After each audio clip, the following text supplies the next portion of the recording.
hoje a gente vai estar vendo o sistema respiratório. E aí o sistema respiratório, ele vai ser responsável aí pela oxigenação do nosso organismo, né, dos nossos órgãos. Como eu falei, né, um sistema, ele vai complementando o outro, né?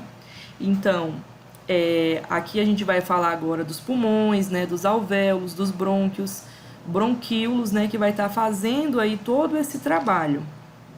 Então, a gente vai ter um processo, né, em que o pulmão ele vai estar ali tendo tanto a inspiração quanto a expiração, ali o transporte do oxigênio e ali a eliminação, vamos dizer assim, do gás carbônico. Então, o sistema respiratório, ele é composto por quem? Pelos pulmões e pelas vias respiratórias. Opa! E aí, onde é que os pulmões se localizam, né? Ali no interior da caixa torácica. E ele também, né, ele serve aí como um protetor, né, entre aspas, do coração. E aí as vias respiratórias, elas estabelecem essa comunicação com a parte externa, né? A gente vai ter aí as fossas nasais, também conhecida por cavidades nasais, que é aí, propriamente dizendo, né, o nosso nariz. E aí vamos ter faringe, que a gente já comentou também lá na aula de sistema digestório. Vamos ter laringe, traqueia, brônquios e bronquíolos. E também os alvéolos, né? A gente vai estar vendo mais pra frente. Então aqui uma imagem, né, da anatomia aqui do sistema respiratório. Como eu falei, né, nós temos o início aqui do nosso processo respiratório nas fossas nasais ou cavidade nasal, que é propriamente o nosso nariz. E, né, em seguida, a gente tem a epiglote, né? A glote é como se fosse, né, um orifício. E aí a epiglote é como se fosse uma tampa, né? Funciona como uma válvula. Vamos ver aqui. Deixa eu aparecer. Vocês não se assustem comigo, hein? Porque eu vendo do jeito que eu chego do estágio, já... Cadê, meu Deus? Eu fechei ontem assim, essa janela, porque eu não consegui achar. Volte.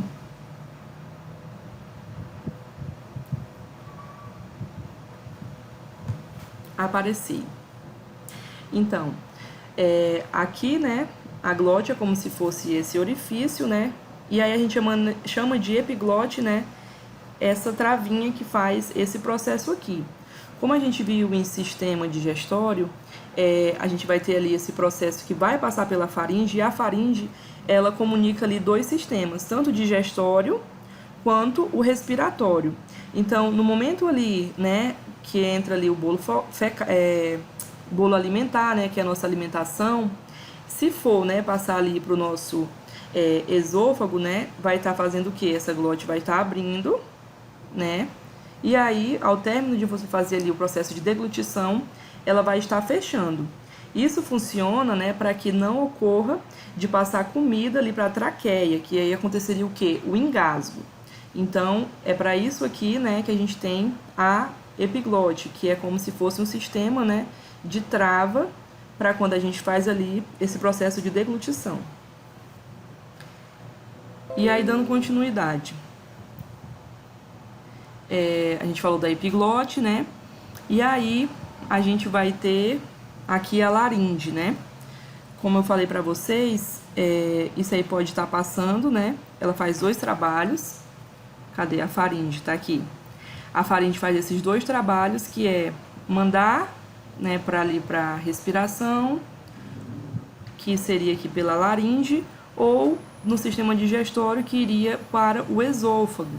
Então a gente pode dizer que a laringe, ela fica aqui, né, como se fosse na parte anterior do esôfago, como vocês podem estar vendo aqui. E aí a laringe vai estar fazendo a comunicação com a traqueia, né? A traqueia é como se ela até se assemelha, né, ali com o esôfago, porque é também assim um tubo, né? Um tubo que mede aí cerca de 10 centímetros. Então, da traqueia, esse oxigênio vai estar percorrendo aqui e indo, né, para os pulmões, né, e preenchendo os brônquios, né, os bronquíolos. Aqui, né, tá a localização dos nossos pulmões, né, que é aqui na segunda costelinha intercostal, né, esse início aí dos nossos pulmões. E temos também o músculo, né, chamado aí de diafragma, que ele vai estar auxiliando nesse processo aí de contração e de relaxamento, né, porque assim como o coração, os nossos pulmões também, né, funcionam dessa forma, né, nessas contrações e nesses relaxamentos, né, fazendo aí esse processo do transporte do oxigênio e do CO2.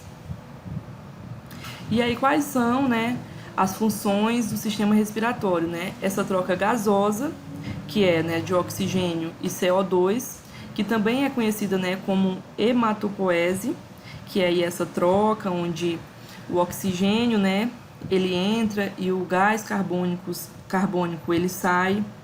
O equilíbrio, né, de ácido-base, produção de sons, né, ali quando a gente tem um comprometimento dos pulmões, a gente consegue auscultar ali os sibilos, né, que aí a gente consegue identificar também algumas patologias, né, e também serve, né, para a defesa pulmonar.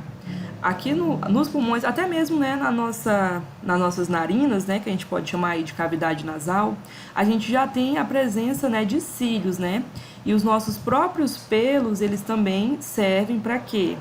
Para nossa defesa, né, quando a gente sabe que a gente não respira, né, apenas o gás ali, né, o oxigênio, a gente também vem ali as impurezas, né, vem às vezes, né, um bichinho, né, por exemplo, um mosquito, alguma coisinha, né, que queira adentrar ali a nossa narina.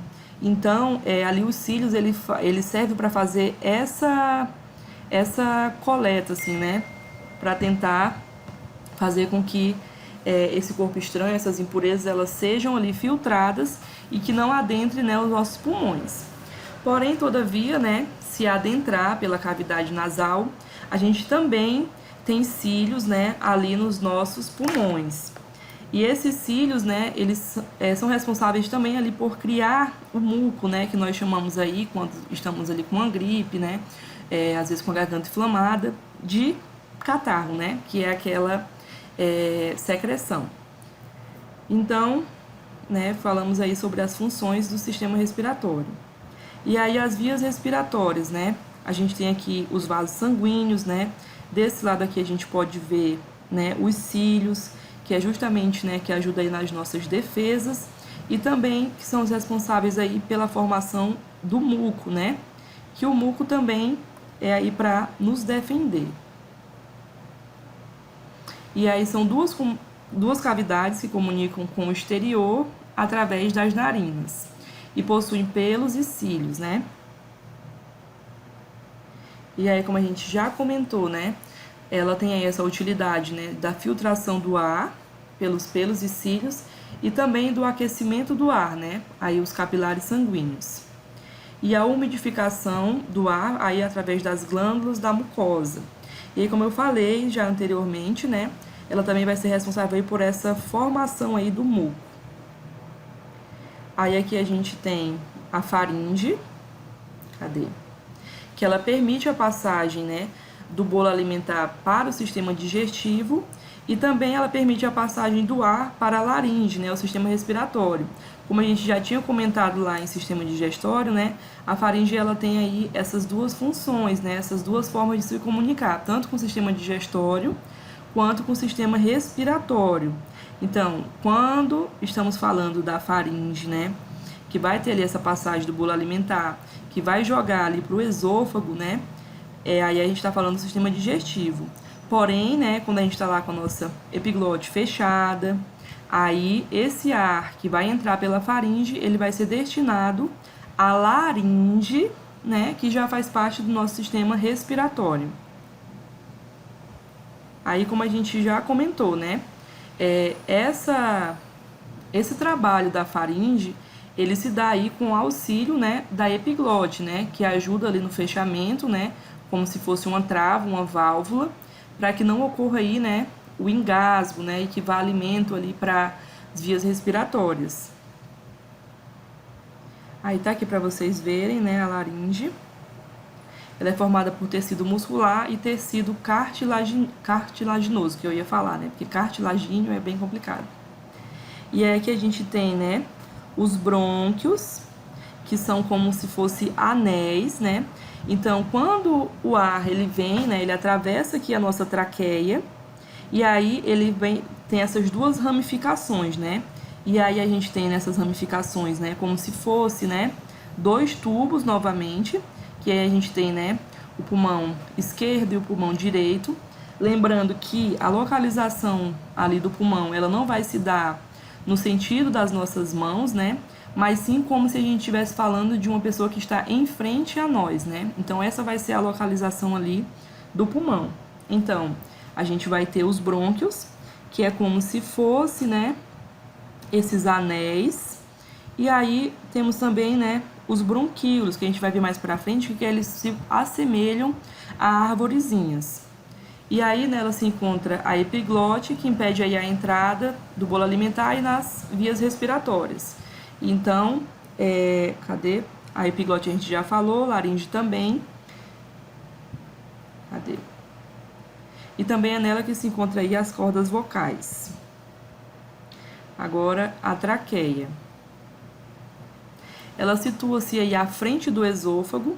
Como eu falei, né? A gente pode estar falando que a traqueia ela se localiza, né, na parte anterior, ali ao esôfago, e ela é constituída por anéis de cartilagem incompletos na parte posterior, e ela tem cerca de 12 centímetros, né? Aí algumas literaturas vão dizer que é 12 centímetros, outras literaturas vão dizer que é 10 centímetros, né? Mas tudo ok. E aí ela é revestida por glândulas produtoras de muco, né? Que vai servir aí para umidificação e também para filtração. Aí dá pra gente ver aqui, né, nessa segunda imagem, aqui como que é o tecido, né? Já vendo aqui a parte da histologia da traqueia. Aí como vocês estão vendo aqui, né, no cantinho a gente tem os cílios, que é como se fossem cílios mesmo, né? Ali, essa parte mais, como é que se possa dizer? Como se fosse ali pelos, né? Cílios mesmo. E aí o tecido conjuntivo e a célula mucosa.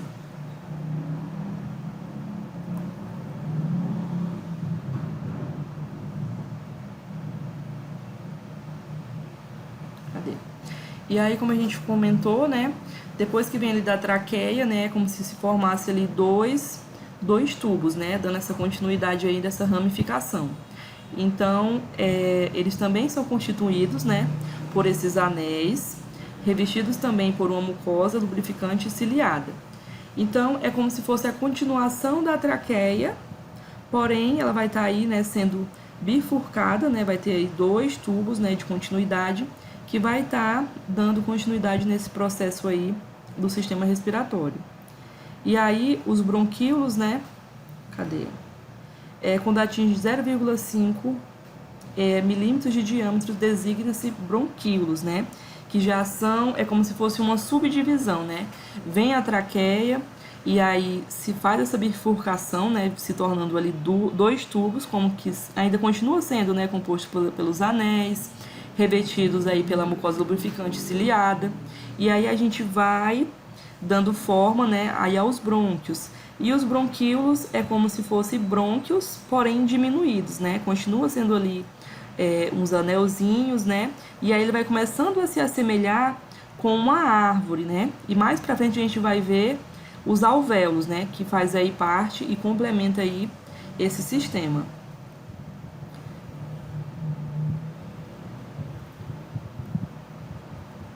Opa! Aí, como eu falei, né? Dos alvéolos pulmonares, né? A gente tem aqui os alvéolos, que aí é como se fosse o brônquio, né? Fosse ali um tronco, né? E aí vem ali como se fosse... Agora eu esqueci o nomezinho. Das árvores, gente. Me dá uma ajuda aí. Tem o tronco e tem os galhos, né? Lembrei. E aí o brônquio ele vai se parecer aí com esses... como é que eu falei mesmo o nome agora? Galho, voltou. Os galhos. E aí a gente pode ver aqui, né, os bronquíolos, né, se assemelhando aí a esses galhos, e o alvéolo como se fosse ali as folhas que vai aí completar essa árvore, né? Por isso que às vezes a gente chama aí de árvore pulmonar, né? Às vezes a gente escuta muito falar essa terminologia. E aí os alvéolos, elas são pequenas câmaras esféricas onde ocorre, né, as trocas gasosas, né? Como a gente já comentou, a gente vai ter aí, né, a saída e a entrada de O2 e CO2. Então, o alvéolo ele vai estar ajudando aí a fazer essas trocas, né? E aí são formados por uma camada de células e são revertidos por capilares. E aí os pulmões.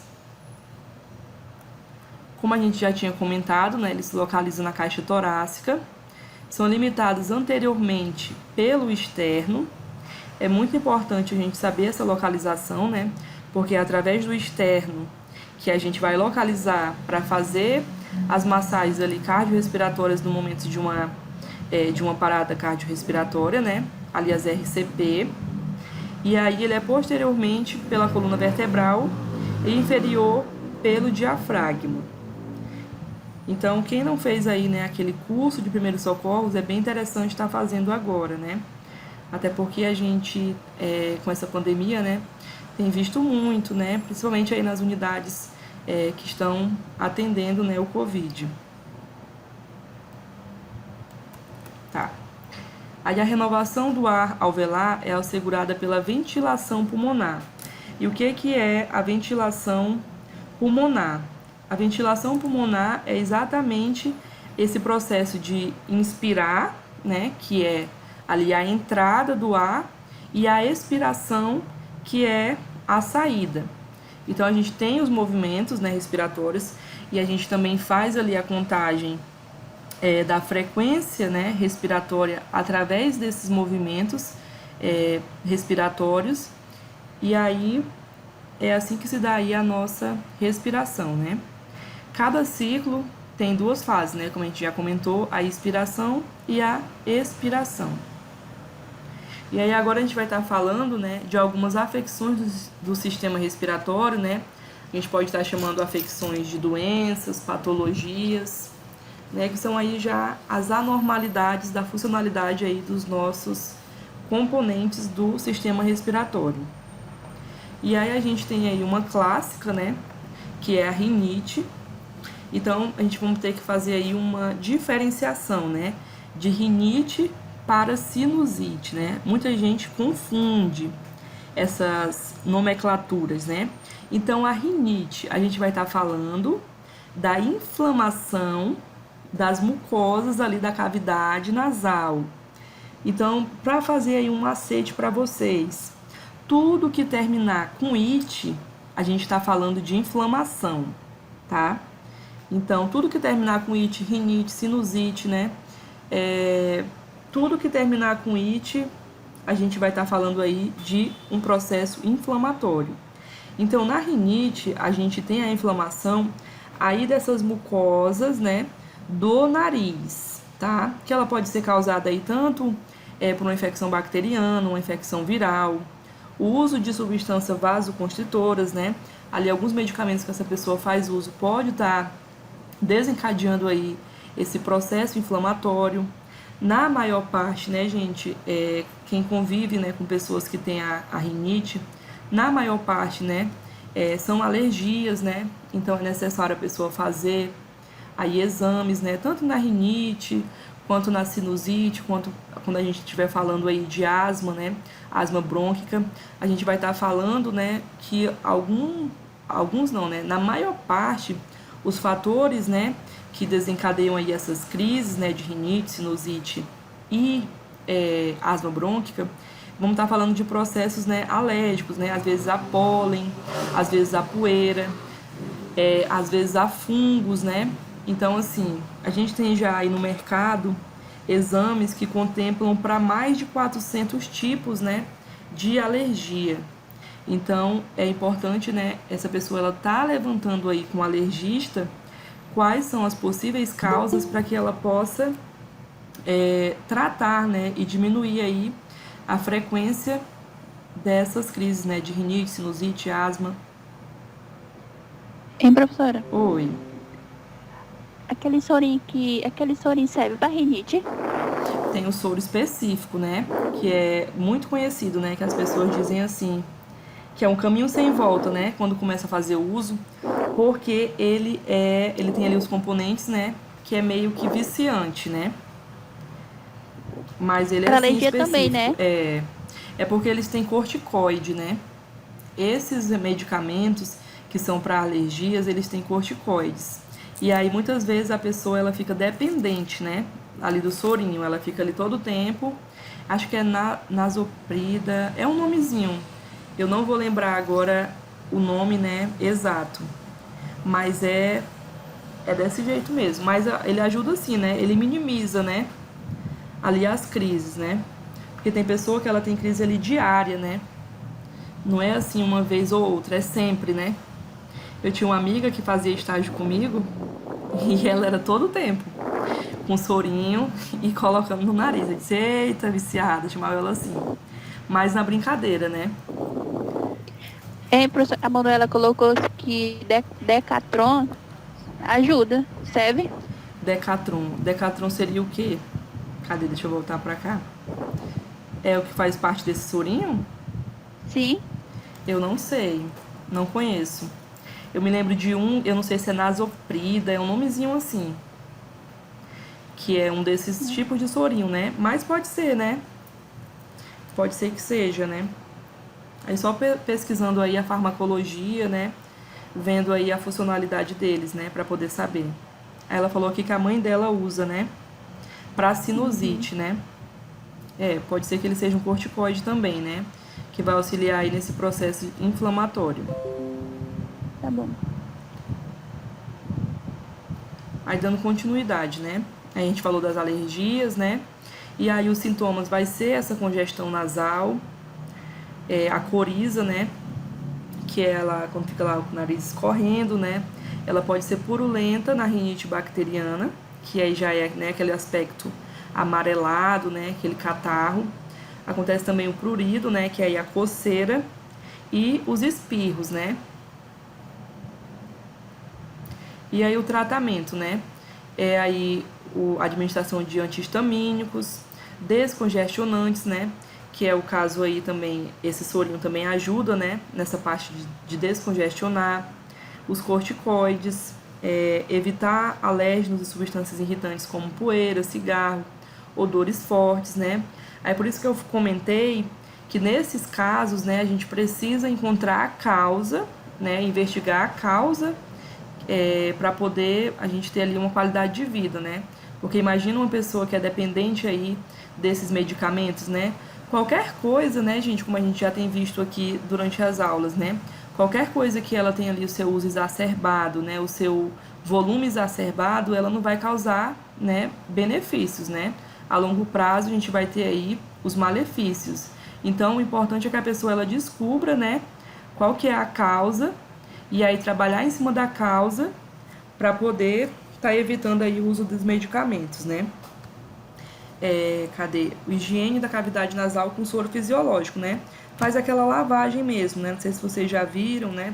Ultimamente tem aparecido muito como fazer a lavagem, né? Nas crianças, né? Em casa, quando tá ali com aquela gripe muito forte. E também não é diferente no adulto, né? A gente pode estar colocando ali, né? De 3 a 5 ml de soro fisiológico e injetando com a seringa no nariz, fazendo aí essa limpeza, né? Aí aqui é alguns dos sintomas, né, que dá na pessoa com a rinite, né? Coceira nos ouvidos, som de zumbido, olhos vermelhos, coçando e lagrimejando, espirro, né? Congestão, nariz escorrendo, garganta coçando ou inchada e um gotejamento pós-nasal e a tosse, né? São alguns dos sintomas aí que podem estar ocorrendo durante o processo aí de rinite. Aí na sinusite, né? Como eu falei, a rinite a gente vai estar falando da inflamação ali, né? Da mucosa nasal, da cavidade nasal, enquanto da sinusite a gente vai estar falando de uma inflamação que ocorre nos seios paranasais, né? A gente tem aí esses seios, né? Na testa, né? Ali por cima da sobrancelha. o seio esfenoidal, que é ali entre os olhos, o etimoidite,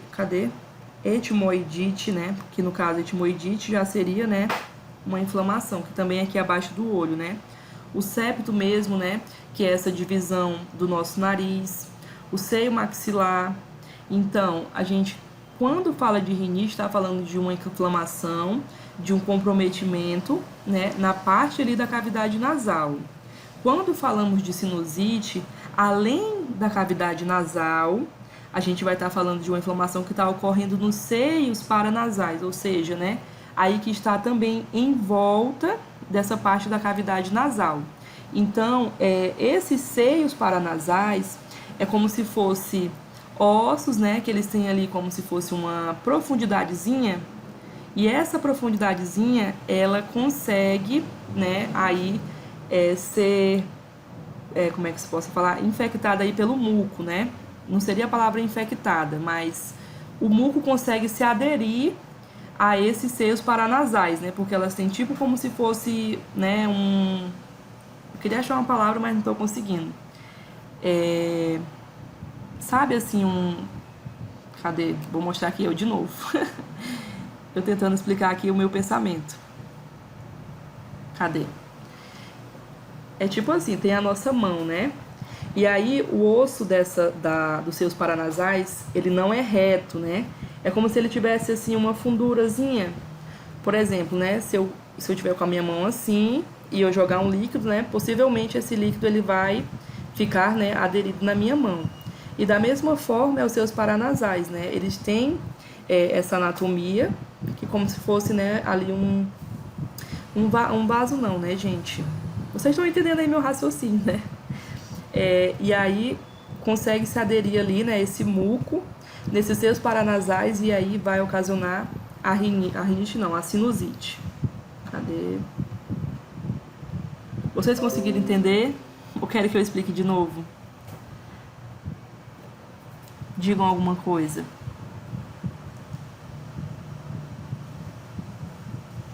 Vou tirar 0,1 de vocês por não responder, hein? Ah, Mais ou menos, professora. dá pra mais ou menos, a gente tá entendendo. Tá entendendo mais ou menos, quer dizer. Tá bom. Vou tentar explicar de novo. Essa parte da sinusite. Cadê? O que eu tô querendo dizer? Que, né, essa parte aqui dos seios paranasais é como se eles tivessem uma proeminênciazinha ali, como se fosse um vasinho, né? Onde ali o muco, né, durante o processo inflamatório, ele consegue se fixar nesses seios, causando aí a inflamação. Ó, a gente vê aqui, né, o excesso de muco na infecção do seio, aqui inflamação do revestimento. Então, todo esse muco, ele consegue se fixar aqui nessas partes, né, dos seus paranasais, e aí causa essa inflamação. E aí, quais são as causas, né? A obstrução da drenagem devido ao desvio de septo, né? Às vezes a pessoa precisa fazer uma cirurgia, né, no nariz, para poder corrigir, né, esse desvio. E aí, uma das causas pode ser essa, né? A produção excessiva de muco, consequência de resfriado comum.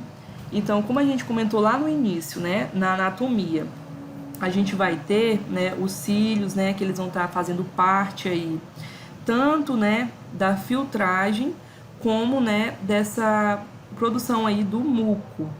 Então, quando o nosso corpo, né, eles ali reconhecendo que tem um corpo estranho, que tem ali uma infecção, ele precisa fazer o quê? Ativar ali, né, sinais que precisa de defesa.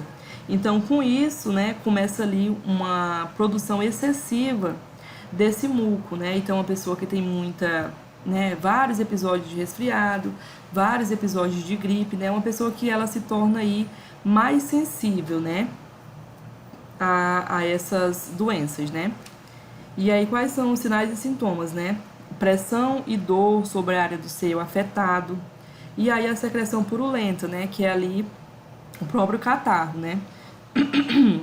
Eu também costumo dizer, assim, que a pessoa consegue sentir mesmo, né? Ali, quando eu tive a Covid, né? No pós-Covid, eu creio que eu tive ali um episódio, alguns episódios, né? De sinusite. Então, realmente, você sente que tá tudo congestionado, né?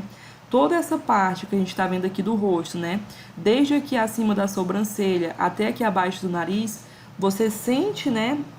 Que tá entupido, que tá inflamado, né? E é bem doloroso. E aí dá dor de cabeça, né? Também. E aí é bem crítico mesmo que a sinusite, né? Ela se torna aí mais grave do que a própria rinite, né? E aí qual que é o tratamento, né? Antibióticos, né? Porque pode estar sendo aí, né? Como a gente viu que tem a produção de purulenta ali, né? Da secreção purulenta, que é o catarro. Então a gente pode estar tendo aí, né? Um processo infeccioso que pode ser bacteriano ou viral, né? Então por isso que a gente vai buscar aí a causa e, se for o caso, entrar com os antibióticos, né? E aí o uso também, né, de descongestionante nasal, vaporização e calor local, né? No caso, como a gente já comentou, quando a gente utiliza, né, de compressas quentes, a gente está tentando fazer o quê? A vasodilatação. Então, eu quero, né, que tenha a saída aí desse muco, né, que está inflamando esses seios. Então, eu posso estar fazendo, né, essa vaporização para tentar auxiliar aí nessa saída do muco. A hidratação via oral, né, também é importante. E aí, agora vamos falar da pneumonia, né? O que é a pneumonia? A pneumonia, ela é a infecção aí dos pulmões, né? Pode ser de ambos os pulmões. Ela pode estar sendo causada por bactérias, vírus, né, fungos e também parasitas. Tem as bactérias mais comuns, né, que aí circulam no nosso pulmão, que são os Streptococcus pneumoniae, e aí Pseudomonas, Klebsiella, Haemophilus influenzae, Moraxella, Staphylococcus aureus, né? Então, hoje a gente já tem, né, uma vacina que ela combate aí a pneumonia, só que ela só é administrada nas crianças e nos idosos, né, que são aí os mais acometidos pela pneumonia. Porém, todavia, ela só é confeccionada para um tipo, né, o tipo mais comum aí dessas bactérias. Então, a pessoa ele vai ficar imune para a bactéria tal, porém, se ela adquirir a pneumonia de outra bactéria, né, ela vai ter aí todo o processo, desencadear todo o processo aí de pneumonia. Então, como a gente está vendo aqui nessa imagem, né, a gente tem aqui os pulmões, né, como a gente falou, sobre os brônquios, e aí, aqui no finalzinho a gente vai ter aí os alvéolos, né, então a gente vai ter sacos que vão estar preenchidos aí por essa secreção, né, purulenta por conta aí do processo inflamatório, né, infeccioso. E aí quais são os sinais e sintomas mais comuns aí durante esse processo de pneumonia? A gente vai ter uma febre alta, né, de 39,5 a 40,5 graus, mal-estar, dores musculares, a dor torácica, tipo uma pontada no tórax que aumenta com a respiração, a taquipneia, né, que é o aumento da frequência respiratória, tosse, né, as pessoas têm muito assim, as mais frequentes, né, quando a gente tem um paciente que está ali com uma febre alta e tosse, a gente já levanta ali um alerta para pneumonia. No início vai ser aí uma tosse seca, né, sem ali secreção, porém com o passar do tempo ela pode se tornar aí produtiva, né, uma tosse que é acompanhada ali, né, como a gente chama, de catarro, né, e aí ela vai apresentar aí um escarro amarelado, esverdeado ou acastanhado. E também a gente tem que, como eu falei para vocês, né, tudo que é ali eliminado pelo corpo do nosso paciente, a gente vai estar sempre avaliando, sempre vendo o que as características, né, cor, cheiro, consistência, tudo isso a gente vai estar observando, né, para que a gente possa levantar aí hipóteses diagnósticas e que possa ter uma intervenção precoce. Então, a gente pode ocorrer de estar aí apresentando, durante esse escarro, né, sangue, né, tá saindo aí esse escarro sanguinolento. E a gente vai ver esse paciente com uma dificuldade respiratória, né, a gente já vai ter aqui a presença de taquipneia, que é esse aumento, né, das frequências, E a gente vai ver o batimento das asas do nariz, que é quando a pessoa está ali com aquela dispneia, né, que é a dificuldade respiratória. Sudorese, né, que é aí o suor, e cianose, né, por conta dessa dificuldade respiratória. E aí como é que a gente faz o diagnóstico, né? No exame físico, né, através da ausculta pulmonar, a gente consegue identificar, né, aí a pneumonia, raio-x do tórax, exame de escarro, né, para diagnosticar aí qual que é o tipo, né, dessa bactéria, e a hemocultura. Aí aqui eu coloquei duas imagens para vocês verem, né, como que a gente identifica aí através do raio-x a pneumonia, né? Aqui, né, os pulmões estão normais e como vocês estão vendo aqui, né, nessa parte final onde a gente viu, né, as ramificações ali do brônquios, né, que faz ali aqueles mini galhos, né, que são os bronquíolos, e ao final ali os alvéolos, né, que é como se fosse ali as nossas folhas, os nossos frutos da árvore, que fica aqui na parte, né, inferior, mais para essa parte final aqui do pulmão. Então, vocês estão vendo aqui tudo pretinho, né, aqui no raio-x, e é assim que é para estar. Quando a gente tem aí um processo, né, de pneumonia, a gente vai ver aqui um raio-x que ele vai estar esbranquiçado. Então, esse esbranquiçado aqui nessa parte inferior, onde está localizado, né, aí, os alvéolos, os bronquíolos, né, a gente vai ter aí a pneumonia, tá? E aí, qual que é o tratamento, né? Existe aí duas divisões, né, das pneumonias, que são as comunitárias e as hospitalares. As comunitárias são aquelas que são adquiridas ali no dia a dia, né? A pessoa, geralmente as pessoas falam assim, mas pneumonia, ela é contagiosa? A pneumonia, gente, ela não é, né, contagiosa. Ela até pode ser, mas na sua maior parte ela não é. Por quê? Vai depender ali de como é que está a fragilidade, né, desses pulmões. Então, o que vai acontecer? Essa pessoa ela vai estar ali, né, vamos dizer, exposta, né, às bactérias, aos vírus. E aí, vamos dizer que ela fez ali a inalação, né, de uma bactéria e ela está com a imunidade baixa, né? Os alvéolos não estão fazendo ali, né, o trabalho certinho, e aí ela adquire aí a pneumonia, né, que pode ser no dia a dia, que a gente chama de comunitária, e pode ser também a pneumonia hospitalar, que ela é o tipo mais grave, né? Normalmente essa pessoa vai adquirir aí as bactérias, né, do próprio hospital. Então, por isso que a gente fala tanto, né, sobre a gente ter ali uma higiene, né, uma asepsia na hora de fazer as medicações, na hora de limpar ali o leito, né? Todas essas partes, elas vão estar colaborando, né, para que esse paciente possa adquirir aí uma bactéria. E aí os tratamentos, né, eles vão ser de acordo com a bactéria que a gente vai identificar, né? E aí vai estar fazendo aí o uso de antibióticos para tratar dessa infecção.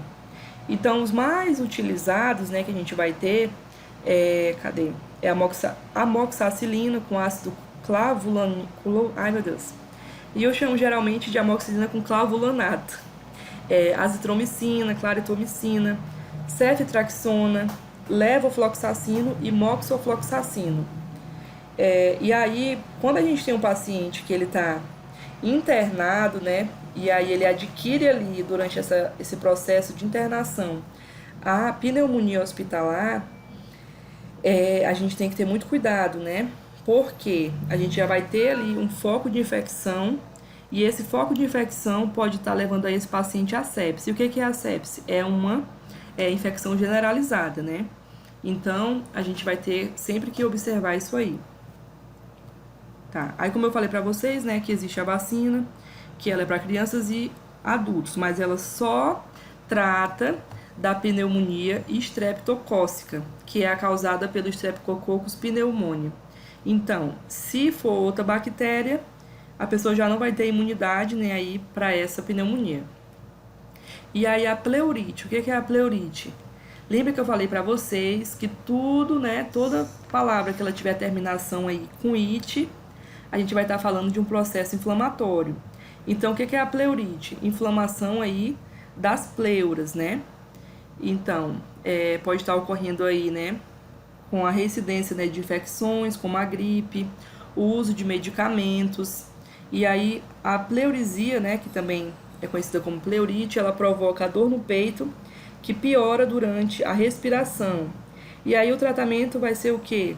Inclui aí os anti-inflamatórios não esteroidais, né, como ibuprofeno, diclofenaco, naproxeno, também, deixa eu lembrar aqui, naproxeno, piroxicam também, os analgésicos e repouso. Então é quando a gente tem aí essa inflamação, né, da pleura, como eu falei. O que é a pleura? A pleura são as membranas que revestem ali o nosso pulmão, né, a nossa capa protetora. Se você é dona de casa, já foi fazer aí, né, preparar uma carne, você já viu, às vezes tem aquela que eu chamo de nervo, né, mas acho que não é nervo. Como se fosse aquela pele que tá por cima da carne que a gente tira, né, para ela não ficar dura. Então a pleura é como se fosse aí essa carne, né? Ela é feita aí de um tecido seroso, né? Justamente para proteger aí os pulmões. Então a gente vai ter na pleurite essa inflamação das pleuras, tá? E aí o diagnóstico, ele é feito também através aí da ausculta pulmonar, o raio-x, punção pleural para o exame do líquido pleural e a toracocentese, né? Como vocês estão vendo aqui, a gente faz aqui, né, essa punção e aí vai fazer a drenagem, né, ali da pleura, né, do líquido que tá ali na pleura. Cadê? Tratamento etiológico de acordo com a causa e conforme as manifestações clínicas do paciente. E aí, quais são os cuidados de enfermagem? Sempre que a gente estiver falando de pacientes com agravos aí respiratórios, né, a gente vai estar sempre tentando fazer esse paciente ficar ali, né, na posição de Fowler, né, que é ali com a cabeceira elevada, para poder auxiliar aí na respiração. E aí a gente vai estar orientando o paciente para que se deite sobre o lado afetado. Isso ajuda a aliviar a dor e facilita a expansão do outro pulmão. Os cuidados, né, com a drenagem torácica, se houver, manter a conexão em frasco estéreo vedado para não permitir a penetração de ar e de refluxo de líquidos para dentro da cavidade. Trocar a drenagem diariamente, né? E sempre que a gente tiver aí nesses processos, né, drenagem, ali a sonda, né, a gente sempre vai estar anotando, né, o valor ali das eliminações, né? Cadê? Observando também, né, como eu sempre falo, né, o aspecto, consistência, cheiro, tudo. Manter o ambiente limpo e confortável, controlar os sinais vitais, né? A gente tem que observar aí se esse paciente ele tá taquipneico, né, dispneico, se ele tá ali, como é que tá essa respiração dele, né? Ali a frequência respiratória. Cadê? Já comentei, né? Se ele tá ali com calafrios, né, náuseas, cianose, por quê? Com tudo que a gente tiver ali abaixo, né? Seja a dispneia, né? Seja, deixa eu me lembrar aqui, a hipotensão, né? Tudo isso aí pode nos levar aí a um choque hipovolêmico, né? Por essas baixas. E a gente vai ter também a DPOC, que é a doença pulmonar obstrutiva crônica. Então, a siglazinha, né? Que vocês vão ver muito, né? Às vezes o médico só vai colocar ali no prontuário DPOC. Então, o que é a DPOC, né? A gente vai ter aí uma doença já crônica, né? Uma bronquite, um enfisema já crônico aí nesse paciente, né? Cadê? São comuns as lesões aos pulmões causadas pela DPOC, são irreversíveis, né? E os sintomas incluem aí falta de ar, sibilos, uma tosse crônica. Cadê? Inaladores, o resgate, tá? Isso aqui já é o tratamento, né? Tá lá na cama, vai lá pegar, tá lá em cima da cama. O tratamento, como eu tava falando, né? Os inaladores de resgate, a gente vai ver mais pra frente quando estiver falando de asma, né? Sobre esses inaladores, que é pra quando a pessoa tiver, né, aí essa crise, né, essa falta de ar, que possa auxiliar, né? Que aí vai ajudar a controlar os sintomas e minimizar os danos maiores. Cadê? Aí a bronquite, né? Como eu falei pra vocês.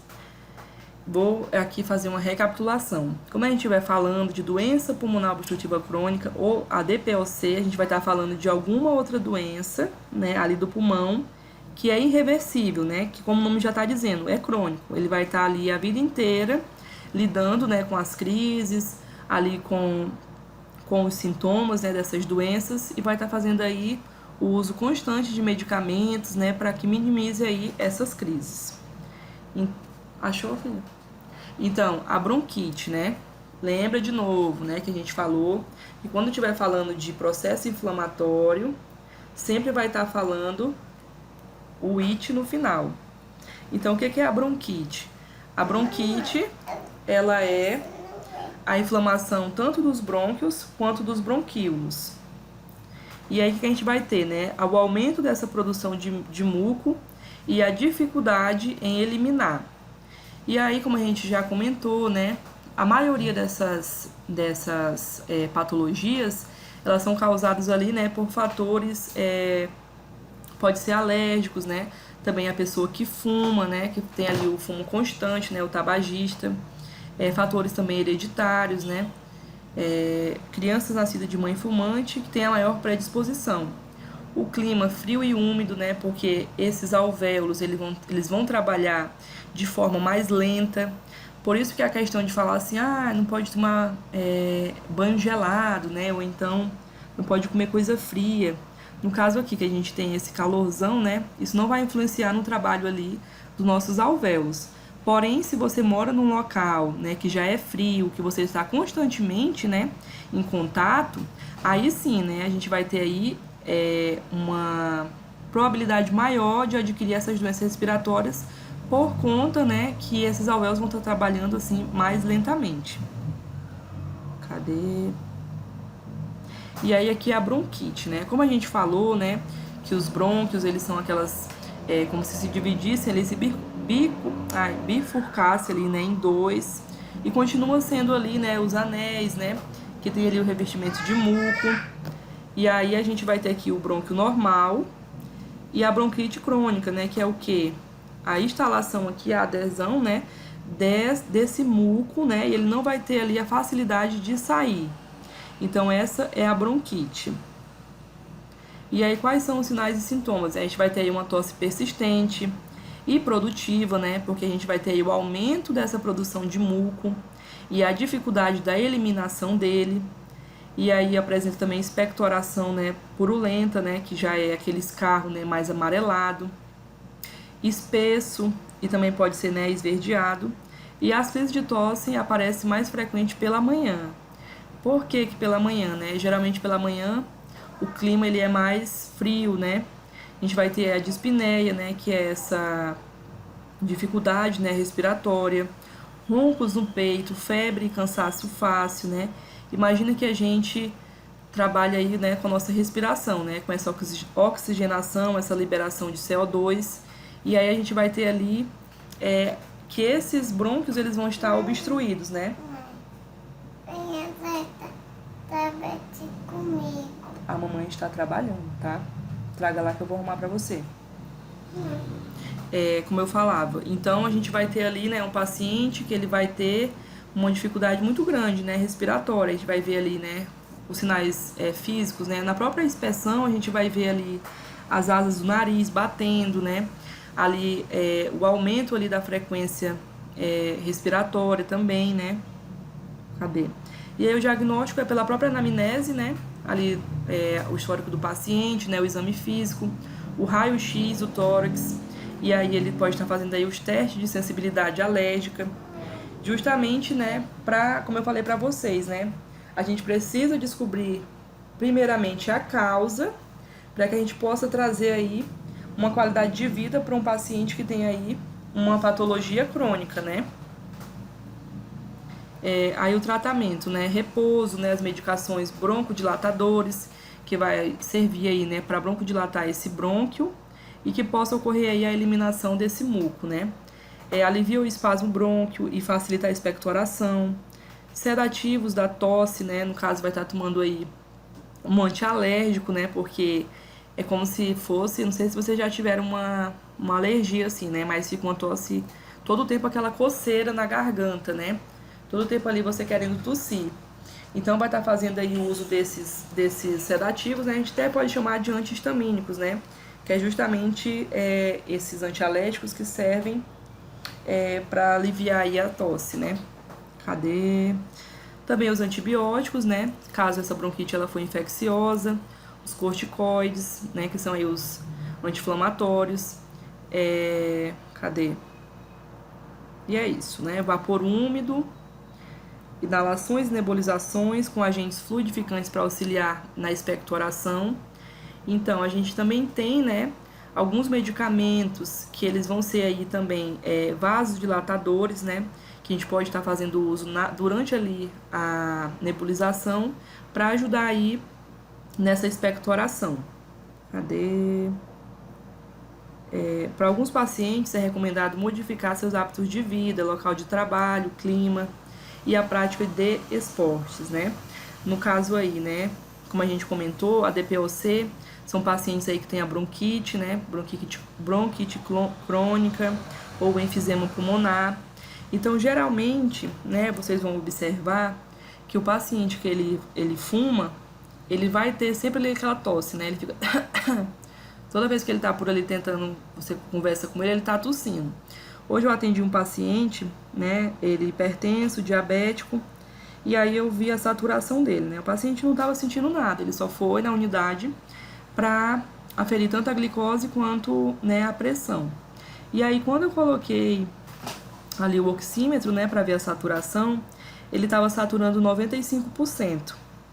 A nossa saturação ideal, né, seria aí 100%, né? E quando a gente chega ali na base dos 96, já é considerada, né, ali irregular, né? Vamos falar assim. Então, meu paciente estava bem, né? Foi ali só para aferir e ele estava ali na saturação 95%. Aí minha pergunta de cara foi: o senhor fuma? Fumo. Tá aí a resposta, né?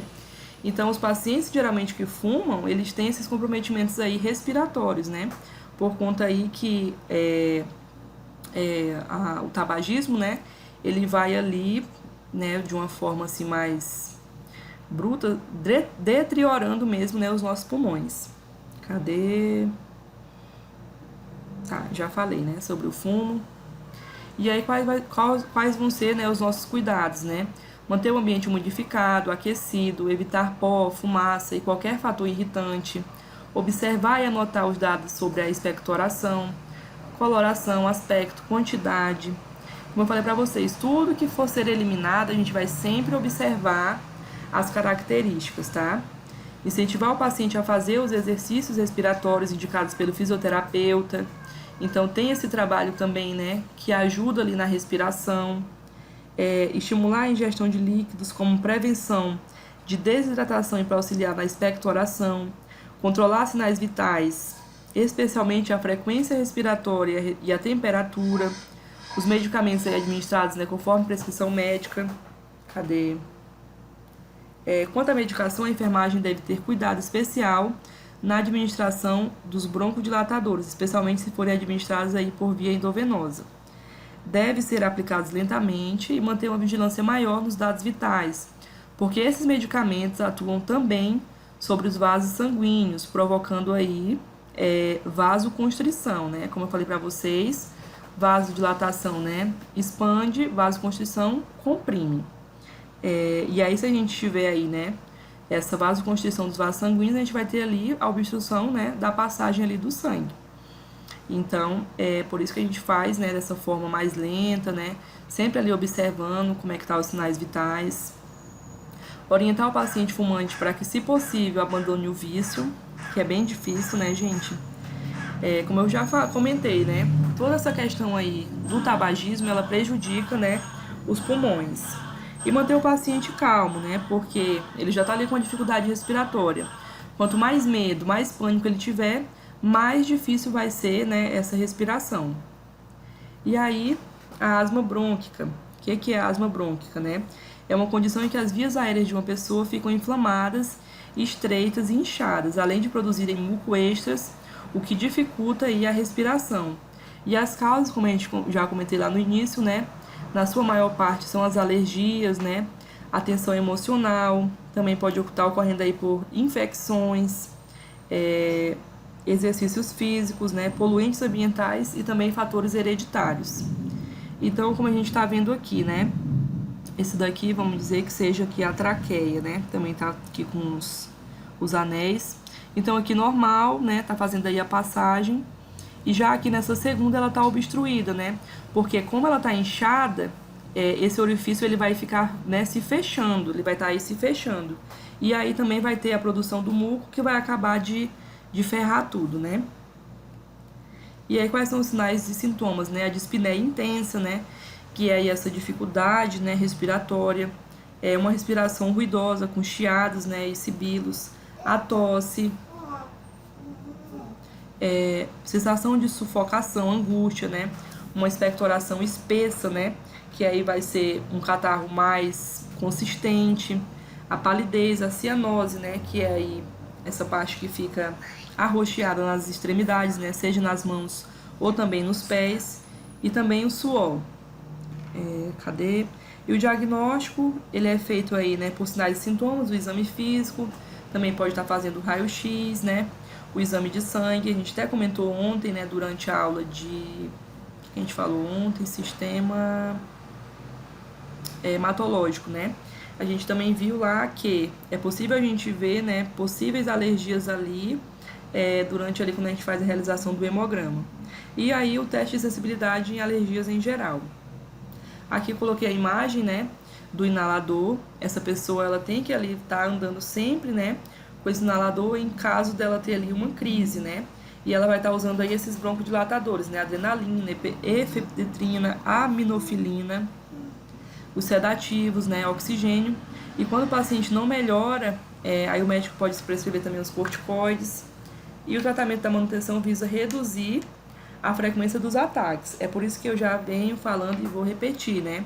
Sempre a gente vai estar buscando aí descobrir a causa para poder trazer mais qualidade de vida para esse paciente, para que ele não viva ali, né, constantemente tendo essas crises, né?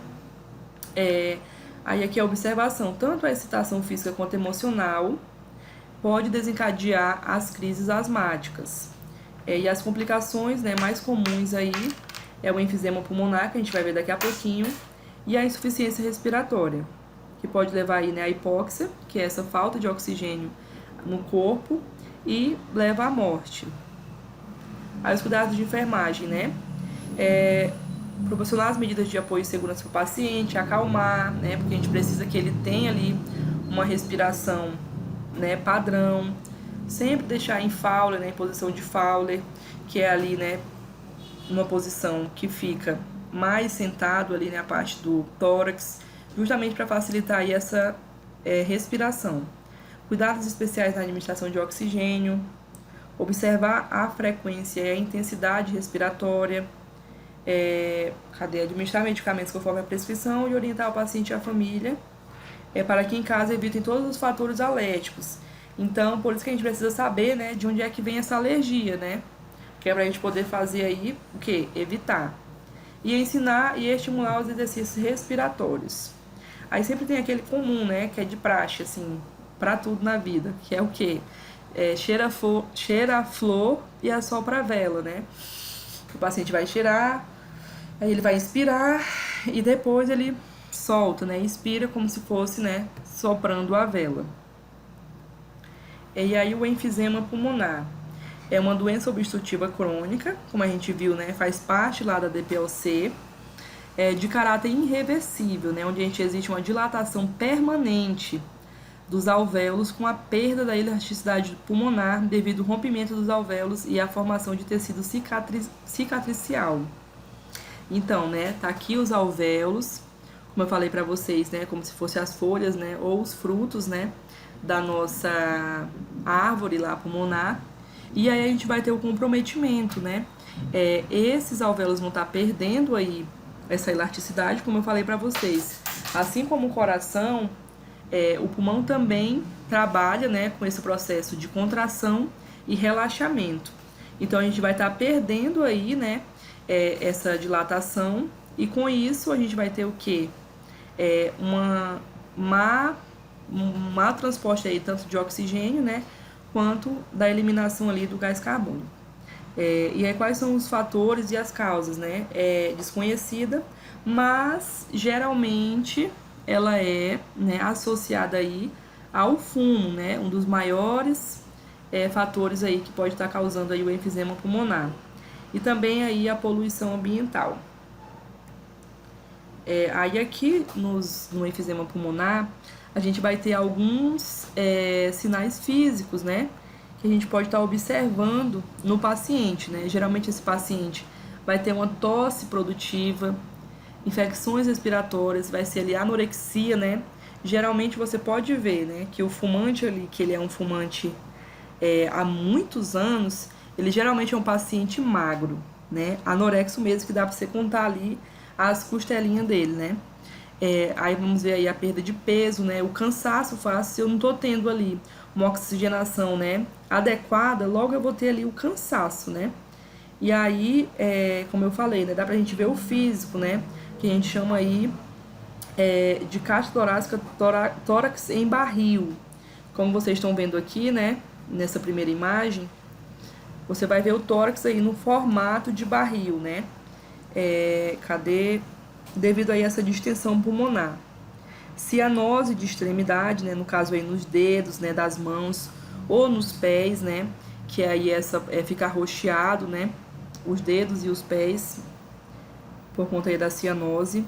O rosto avermelhado ou arroxeado e a deformação das pontas dos dedos, que podem ficar achatadas, que é chamado aí de dedos em banqueta de tambor.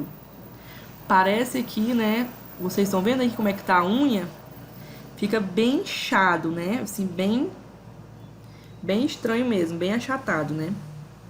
Aí pode ver aqui, quando vocês verem uma pessoa, né, agora vocês vão lembrar, quando vocês verem uma pessoa com esse estereotipo aqui, que vocês verem, pode perguntar se ela é fumante, porque na maioria eles são. E aí vai ser as características aqui, né, do enfisema pulmonar. O tratamento, né, não existe aí um tratamento específico, porque essa doença é uma doença aí irreversível, né, e aí sempre o tratamento vai visar o quê? A melhora dos sinais e sintomas, né. Vai estar fazendo uso de antibióticos se houver infecção, expectorante, né, para liberar ali o muco, né, oxigenoterapia, e vai estar sempre incentivando aí os exercícios respiratórios. E aí a gente vai estar falando aqui de 2 exames, né, bastante utilizados aí do sistema respiratório, que é a toracocentese, que é uma punção, né, torácica, que coloca uma agulha entre as pleuras. Lembra que a gente falou das pleuras, né? Dentro dessas pleuras também tem um líquido chamado interpleural. E aí a gente vai estar fazendo aí essa punção, né, para aspirar esse líquido. E também vai estar fazendo em caso, né, tem aí sangue, nos casos de hemotórax, né, hemo de sangue, tórax aí, a gente vai estar falando, né, da parte mesmo torácica. Também o ar, que é chamado de pneumotórax, secreção purulenta em caso de epiema e líquido seroso em caso de hidrotórax, né, que é no caso aí lá da pleurite. Utiliza-se aí da toracocentese com a finalidade de retirar material para ajudar no diagnóstico ou esvaziar também o espaço pleural.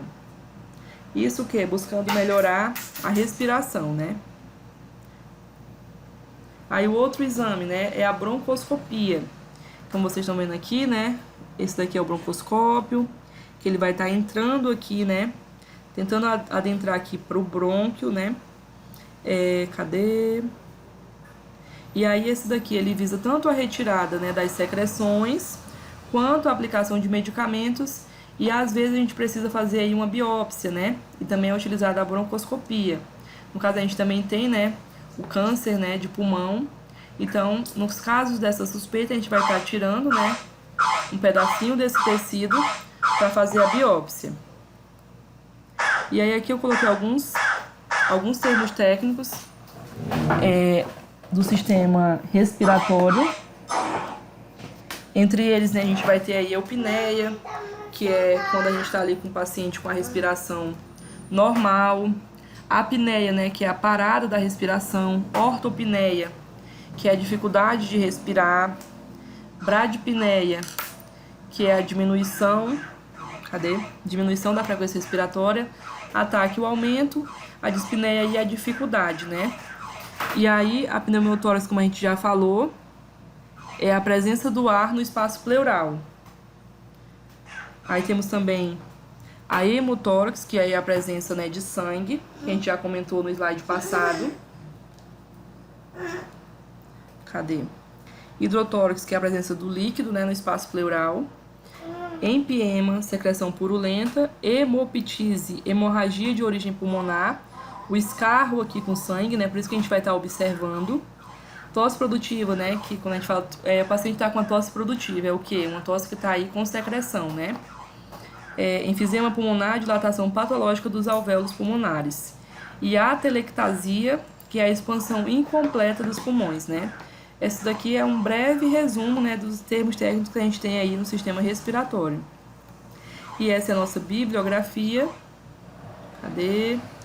Qualquer dúvida, estou à disposição.